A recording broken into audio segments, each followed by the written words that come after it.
Well, I'm so glad that you're here today. Get your worship guide out, if you will. Flip it over the back side. If you got a Bible with you, open up to Philippians chapter 4. We're continuing through this series called 30 Days of Joy, all in Philippians chapter 4 together. And today, we're going to look at some of the most quoted verses in all the Bible, but possibly one of the most misquoted verses in all the Bible as well. And our subject, our idea today is how much is enough. Let me begin by asking you this question.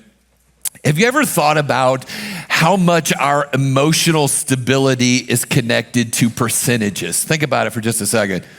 You've got a big event planned for this weekend. It's going to be outside. You've invited people to come over to the house, and you turn on the news and the weatherman says 90% chance of rain. And you went from, I'm excited about my event, to I'm now stressed about my event. What am I going to do? Is there any place that we can do this indoors? And the percentage got you emotionally upset. Maybe it's a presentation that you've got to make at work. And so the boardroom starts to fill up. You open up your laptop, you set it on the conference table, and right away you see my battery's at 2%. So you get your cord, and the cord won't reach to the outlet. And you've gone from, I'm excited about this presentation, to now I'm stressed because my computer's not going to make it. Maybe your boss has said, you've got to meet this 70% sales goal for the month. You're at 60% and there's 2 days left in the month. And that 10%, it's stressing you out. I get into my wife's car to go someplace. I start it up and I look at the dashboard and it says 0% gas. Now I'm stressed and in an argument at the same time. And percentages affect our mood, they affect everything. Now, let me ask you a deeper question. What happens when life is running at 5%? Your joy is low, your peace is low, your patience is low, and everything in your life now seems urgent. Everything seems like it's got to change. Something's got to happen. It's got to happen right now. And here's what we tell ourselves, at least I tell myself this sometimes. When I get there, when I get that, then it'll be okay. You know, when I finally work out that relationship, when I finally land that job, when I finally get out of debt, when life finally settles down, when the kids finally move out of the house, we'll be content. Things will be okay. But let's be honest. We've all arrived at places in our life that we had prayed for, and then when we got there, we were still dissatisfied. We've already gotten that thing that we had hoped for and we had prayed for, and when we got it, it just wasn't what we thought it was going to be. You've been in the place that I've been, where you've been scrolling maybe on Facebook or Instagram, and you see some product and you say, gotta have it. That's me, I gotta have that. Or maybe on Amazon, I gotta have it. And so you order it and you're so excited for it to come. And man, you're tracking it on online to see, and it says out for delivery, you know, and you're tracking it harder than you track Santa Claus on Christmas Eve, man. You're ready for this thing to get there. And maybe you're at work and you see it's landed on your front porch and you rush home and you open it up and it's just not what you thought. And a couple days later, it's still sitting on the counter in the box that you opened it up in because it just didn't satisfy. So here's the tension that all of us live in. We're constantly chasing more, but rarely experience enough. Everybody wants a little bit more. If I could just have a little bit more, but nobody really seems to experience enough. One thing that's true about me, that's probably true about a lot of you in here, is I struggle with contentment. I really do. And part of the reason that I struggle with contentment is because everything that comes in front of my eyes is telling me you need something else. There's a little bit nicer car than what I drive. There's a little bit bigger house out there than what I live in. Wouldn't you love to have this boat? Wouldn't you love to go on this vacation? And that's what advertisers get paid so much money for, is to make us discontent with the things that we have. And because we all struggle with discontentment, we don't realize how much we already have. We don't realize how wealthy we already are. I saw a poll that was done by Gallup Polls a number of years ago. And they asked different people in different wage levels, how much would it take for you to feel wealthy? How much would it take for you to be rich? So they asked a group of people that all made $30,000 a year. They said, how much would it take for you to feel like you are rich? I mean, to feel like you're wealthy. And the average answer from those that made $30,000 a year was $75,000. If I could just make $75,000 a year, then I'd be rich. They asked people that made $50,000 a year, what would it take for you to feel rich? And the answer was $100,000. If I could just make $100,000 a year, then I would be rich. They asked people that made over $200,000 a year, how much would it take for you to feel rich? And the average answer was $5 million. Now, I could keep going with that poll, but the point of it was this: nobody felt like they had enough. Everybody said, if I could just make a little bit more, if I could just make a little bit more, then I would feel rich, then I would be happy, then I would feel content. And the main reason I believe that the wealthy line, the rich line, seems to be so elusive for all of us is that we spend so much of our time comparing ourselves with other people and what they have. We get online and see that Kim Kardashian spent $750,000 on gold-plated toilets for her home. We see that Miley Cyrus spent $24,000 on hair extensions, and Victoria Beckham spent $33,000 on an iPhone case, and somehow we convince ourselves, I would be happy if I could do those types of things. And right in the middle of all of that tension, we read the words of a guy named Paul the Apostle. Now, I don't want you to forget, as we look at Philippians chapter 4, that Paul is not writing this letter sitting on a beach, okay? Paul's writing this letter sitting in a Roman prison. And he's received a care package from a church in Philippi. And you remember back at the beginning of the chapter, we said a guy by the name of Epaphroditus was there at Philippi. He got some food and some goods together. He traveled over 800 miles to Rome to get to Paul. And so this letter that Paul is writing is kind of his thank you letter that he's sending back with Epaphroditus to the people in Philippi. And so he's writing all of this, kind of genuinely saying thank you for what he has received. Let's pick up Philippians chapter 4, verse number 10. Paul said, I rejoiced in the Lord greatly because once again you renewed your care for me. Paul's talking about the gift that Epaphroditus had brought to him. Thank you for the gift that you've sent to me. He said, you were in fact concerned about me, but you lacked the opportunity to show it. And he's basically saying this: I'm so blessed with what you sent me. I'm so grateful for the fact that you sent me this gift. Thank you so very much. I know that there's been other times that you wanted to send me things, but you just didn't have the opportunity and the chance. That's what he's saying. So I appreciate you. I appreciate the generosity. But then in verse number 11, he kind of takes a really hard turn here, and he says this: I don't say this out of need, for I have learned to be content in whatever circumstance I find myself in. And I think this is what he's saying. He starts off by saying, thank you for the gift that you sent me. Really means a lot. But let me say this: I was content before you sent this to me.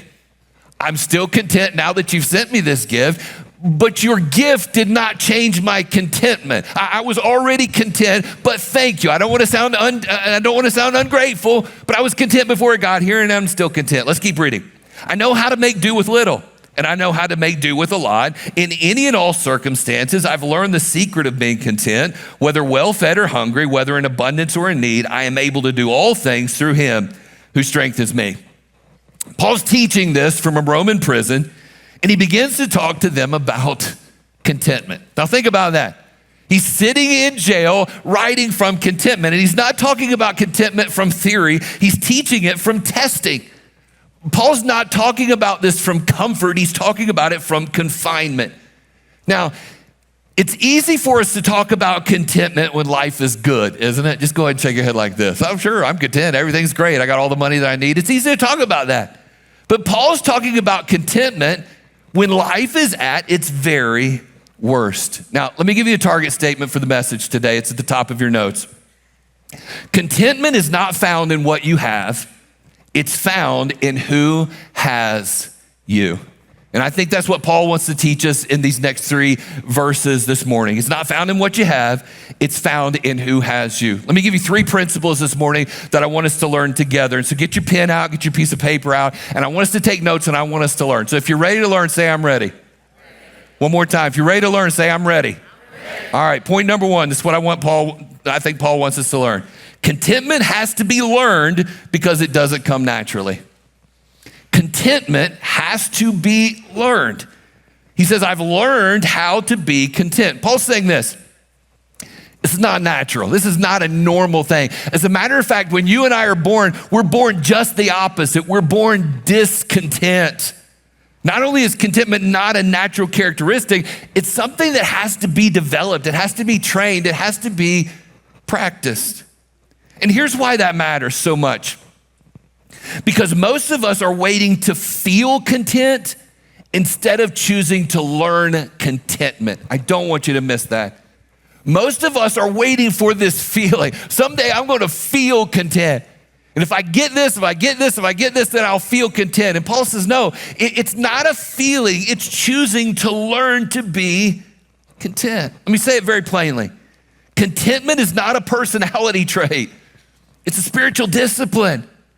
Now, the Greek word that Paul used for content here carries the idea of being self-sufficient, but not in an independent way. It means this. It means having an inner stability that isn't shaken by external conditions. Don't miss it. Let me say it again. True contentment is having an inner stability that isn't shaken by external conditions. And here's the twist. Paul uses a word that in that culture meant self-reliance, and he twists it and he uses it now meaning Christ-reliance. I can be content because of Christ and what he's doing in me. I have 2 kids, and I didn't have to teach either one of them how to want more. I didn't. They were just discontent. And just like me and just like you, we're all born wanting more. I just want a little bit more. And both of my kids, I didn't have to teach them how to want more. They wanted more toys. They wanted more candy. They wanted more screen time. They wanted more, and more. They were never satisfied. And I didn't have to teach them how to do that. They were just born that way. We could be walking through Walmart, and I'd have them there in the buggy, and we'd be walking, and I'd try to go by the toy aisle as fast as I could before their eyes would catch it. And they'd have the big display of balls out on the end, to catch the kids' attention. And my son would say, Dad, I want that ball. I want that basketball. And I would say, we've got balls at the house. You've already got a basketball. I know, but I want that one. Why? Because we want more. We go down the cereal aisle. Dad, get us that cereal. We got cereal at home. I know, but we don't have that cereal. Get us that cereal. We want more. Nobody teaches a child to want more.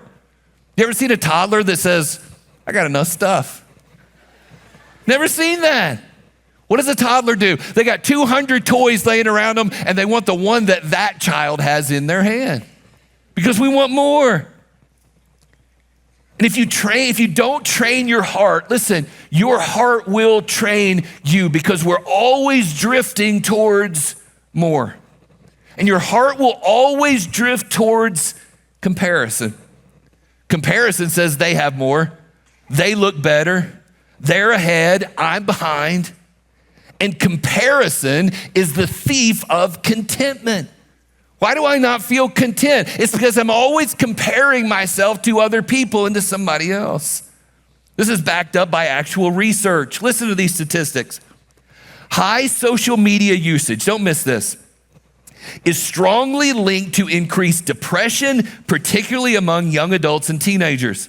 Studies show that with high usage, those with high usage have nearly 3 times the risk of depression.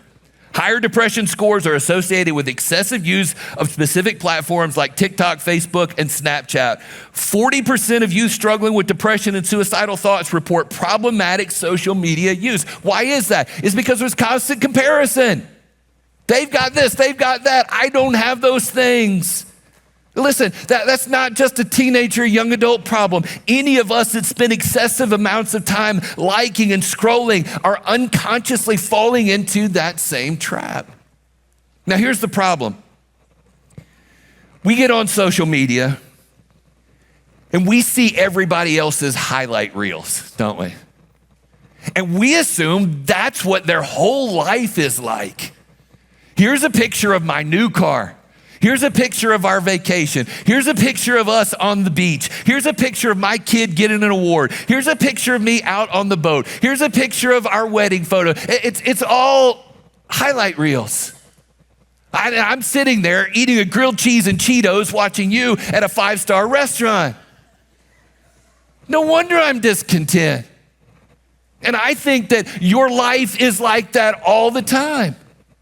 Because nobody's posting videos of them cleaning up dog throw up at 2:00 in the morning. Nobody's posting videos of that stack of bills on the counter that you can't pay. Nobody's posting videos of arguments that they have with their spouse. And we buy into comparison. And we're always wanting more. But Paul says he's learned to be content. And the way that he learned to be content was by being grateful. Now don't miss this. Gratitude doesn't focus on what's missing, it focuses on what's already present. How do I become content? I become grateful for what God's already given me. It's kind of like golf. It's something I have to work at. It's like, if I went to the driving range today and I spent an hour out there and then thought, I'm going to be a great golfer now. No, it takes a lot more than that. It takes practice and it takes years of trying and embarrassing myself and taking my clubs and throwing them into the lake. It takes all of that to be able to be good. And you got to practice. You got to learn to be content. Too many of us, we check our phone before our feet hit the floor in the morning. And the first thing that we see is what everybody else has. And it's no wonder that we feel behind before we ever even start the day. What if instead of checking your phone the very first thing, you stopped and you said, God, thank you for the things that I already have. Thank you for the prayers that you've already answered. Watch what happens to your perspective when you begin to live like that. You see, if you don't learn contentment, you'll live in a constant state of comparison. Number 2. Contentment is not found in getting more or having less. Paul teaches us this. Contentment is not found in getting more stuff or having less. He says this, I know how to live on almost nothing or with everything. Paul says, I've had both. I've had seasons where I've had enough. I've had seasons where I had almost nothing. And neither one determined my contentment. He actually lists a couple extremes. He says, I've been hungry and I've been full. I've had plenty and I've been needy. And he says, I've lived at both ends of the spectrum and my circumstances did not create contentment. Everything in our culture says this. If this improves, then your life will be better. If you could just get to this, then life will be better. Listen, I have personally in my life known 2 different people that have won multi-millions in the lottery, known them personally. And both of them, the money didn't make them happy. As a matter of fact, one of them in just a couple years spent all the money and we're right back to where they started. About 30 years ago, I was sitting in a man's office, a businessman in Texas. He was sitting behind his desk. I was sitting on the other side and he made this statement to me. I'll never forget it. He said, Randy, I've got so much money. If I tried, I couldn't spend it all. I said, well, man, I'm willing to help you. It wasn't what he was talking about. He said, it hasn't made me happy. I can't spend it all if I tried, and it hasn't made me happy. And he said this, he said, it hasn't made my 3 ex-wives happy or the woman that I'm married to now happy. I've got all that I want, and it doesn't make me happy. Over the years, I've had the opportunity to go on mission trips literally around the world. I've been to Honduras, I've been to the Dominican Republic, I've been to Mexico, I've been to South Africa, and I've met some of the poorest people in the entire world. I've met people that will never, ever, ever experience indoor plumbing, people that will never one time in their life know what it's like to have carpet under their feet. I've talked to and visited people that wear the exact same clothes every day because that's all they've got. People that don't know where their next meal will come from. And they're some of the most content, most joyful people in the world that I've ever met because contentment does not come from stuff. When my wife and I first got married, over 32 years ago now, we were broke. I mean, we had nothing. I was making $250 a week as a part-time church custodian and a part-time youth pastor. I mean, we were just barely making it. We ate a lot of ramen noodles and a lot of SpaghettiOs those days. We lived in somebody's basement, and we were just living on love, as the song said. We were over at my parents' house one day, and I had to go into my parents' room for something, and on my dad's dresser was his paycheck. And being nosy, I just looked to see what it was. I didn't have to take it out of the envelope or anything. It was laying there. And I looked at it and I thought, my dad's rich. Now listen, he's not rich. He wasn't rich then. He isn't rich now. But in comparison to me at the time, I thought he was rich. So we get in the car, we're driving home, and I told my wife, I said, my dad's rich. If I could just ever make as much money as he makes, we would be happy. We could buy anything we want. We could have whatever we wanted. It would be so awesome if I just made that much money. That was 32 years ago. Over the last 32 years, I've made more and more and more money. But the content line continues to grow. I got a mortgage. I bought cars. I've had teenage drivers in my home that cost me a lot of money. I've experienced a lot of things and have purchased a lot of things. I got a grandbaby that'll be here in a couple months, and I'm already spending money on her. And the content line continues to grow. And one of the things that I've found out in the last 32 years is that stuff doesn't bring contentment. Something inside of me always wants just a little bit more. And some of you right now, you're thinking, if this just one thing would change, then I'd be okay. If that relationship worked out, if that stress would go away, if that situation improved, then we would have peace. But what if that thing changed and you still felt empty? What if the issue is not the situation? What if it's what you expect the situation to do for you? I don't want you to miss this. External upgrades don't produce internal peace. Don't miss that. If you miss everything else I say this morning, I want you to go home remembering that. External upgrades don't produce internal peace. Getting more stuff, having more things, doesn't bring internal peace. So ask yourself, what am I currently believing will finally make me content? Then ask yourself this question, what if that thing doesn't make me content? Because if your contentment is based on what if and when, your peace is always going to be postponed just a little bit down the road. Here's truth number 3. True contentment is found only in Christ, not in yourself. True contentment, true peace, true happiness, true joy, contentment is only found in a relationship with Jesus Christ. Paul said it this way. He said, for I can do everything through Christ who gives me strength. Now, this is one of the most quoted, outside of John 3:16, probably one of the most quoted verses in the Bible, but it's probably one of the most misquoted and misinterpreted verses in all the Bible as well. Now, before I jump on a bandwagon about that, I want to say this. I love it when God gives a celebrity or an athlete a platform, and when he does, they speak out about their faith. I love that. So please don't misunderstand what I'm getting ready to say. Whenever a Tim Tebow or somebody like that gets a platform and they talk about their faith, I'm all about that. I love that. But Philippians 4:13 has been used in ways that this verse is not talking about. I've seen Philippians 4:13 written on cleats. I've seen it written on basketball shoes. I've seen it on all kinds of motivational posters of, I can run this marathon. I can dunk this basketball. I can hit a golf ball a little bit farther. All of these things attributed to Philippians 4:13. I can do it. I can do it. I can do it. And the problem is that's not what it's talking about. Many of you remember when Evander Holyfield fought Mike Tyson. And he wore the ring robe, and stitched into the ring robe was Philippians 4:13. So I can do all things through Christ. And he beats Mike Tyson, and all of us Christians said, woo, yeah, I can do all things. Look what it did for Evander Holyfield. The problem was he wore that same robe when he fought Lennox Lewis, and it didn't work that time. So what happened? That's not what the verse is talking about. It's not about winning championships. It's not about achieving your dreams. It's not about running faster or hitting a golf ball farther.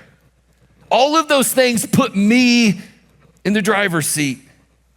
And it's the wrong understanding of the verse. Paul is talking, please don't miss this, Paul is talking about contentment. Not doing more or getting more. It's funny because the purpose of this verse is to be content with what you have, and we've twisted the verse in, I can get more and get more and get more because of this verse. Paul says, be content with what you have. It's all about the context. You have to understand the context of where this verse is in Scripture. You see, you can't just, this is a letter that was written. The chapters and verses were put in later to help us find things in Scripture, but this is all just written in a letter. And that's why you have to understand the context, and you can't just pull one verse out and go with it from there. You say, Randy, why is context so important? Let me give you an example. If I ask you this question and I said, is 4 a lot? You say, 4 what? It doesn't matter. You just answer the question. Is 4 a lot? Now, if you're thinking $4, you'd say, no, 4 is not a lot. If you're thinking 4 murders, that's a lot. So context is important. So I have to understand what was said before this and what's said after this. And Paul's saying this, I can handle success. I can handle failure. I can handle abundance. I can handle being without. Why? Because Christ is my source. I can do all things through him. The phrase give me strength literally means this: Christ is empowering me from the inside out. My house is up in a cul-de-sac and my backyard goes straight downhill. Down at the bottom of the hill behind our house are some trees, and they're huge trees, so tall that the trees are higher than our house, which means they're super tall trees to be down at the bottom of the hill and still be higher than our house. We've lived in the same house for 18 years and we've seen lots of storms come and go. And every time a storm will come through, we'll see those trees just go like this. We've always kind of worried, are they gonna fall? Are they gonna fall in our house, fall in our neighbor's house? And we watch them. But in 18 years, with all the storms that we've had, we've never had one fall down. And the reason is the roots. The roots are deep and the roots are strong.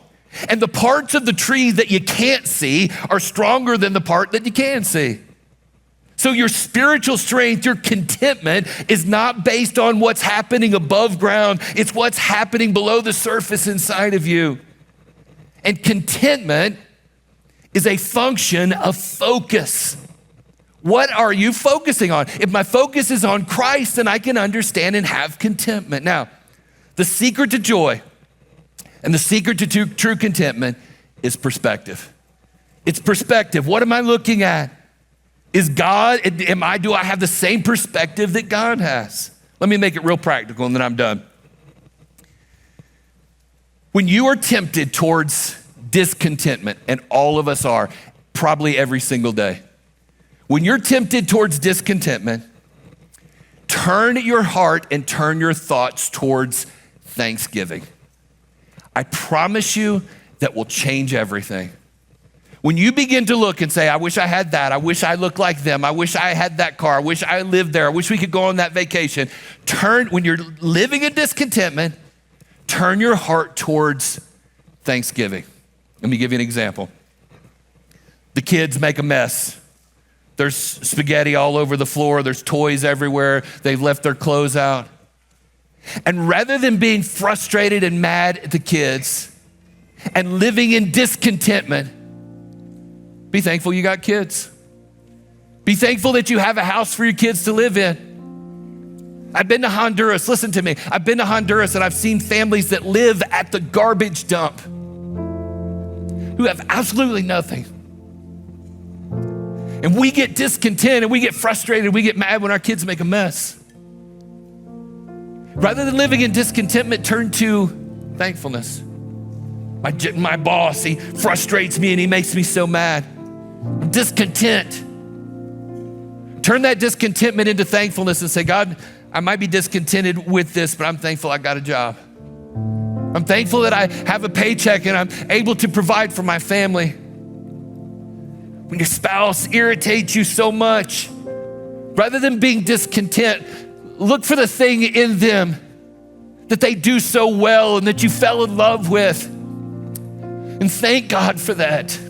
Compliment them for that. Get your attention off of the bad and transfer it to the good. You see, contentment is found in magnifying the right thing, and the right thing in your life is Jesus. Now, all across this room, there are many of us, there's been a time in our life where we've placed our faith in Jesus and we've made him our Savior. But if you're like me, you find yourself at times looking for your contentment in other things.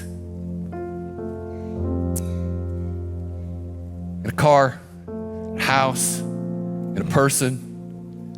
And you're looking for that contentment someplace else. Maybe today you've never had a personal relationship with Jesus. Can I tell you today, you can find peace, you can find happiness, you can find contentment in a relationship with him. But I want to beg you, wherever you are on that today, find your fulfillment in him. Tell him, Jesus, you're sufficient for everything that I need. I'm sorry that I've looked for my contentment other places than you. Forgive me for that and help me to find my true contentment in my relationship with you. And then whether he gives you a lot or gives you a little, whether things are fine or whether you feel like you're in the middle of a hurricane, you can be content when you keep him first. Matthew 6:33, Jesus said it this way. He said, seek first the kingdom of God, his righteousness. And then when you do that, all these other things will be added to you. So here's the question. What are you depending on for your contentment? A relationship? A number in a bank account? A future outcome? Because if it can be lost, it will eventually fail you. But when your contentment is rooted in Jesus Christ, you can walk through anything and still say, I have enough. So we started at the beginning by asking the question, how much is enough? Well, I guess it depends on where you're looking. It depends on what you're finding your contentment in. If it's in stuff, if it's in people, if it's in a relationship, well, you'll never get there. If it's in Jesus, if it's that inner peace that he brings, that inner contentment that he brings, he's all that you need. Would you pray with me today?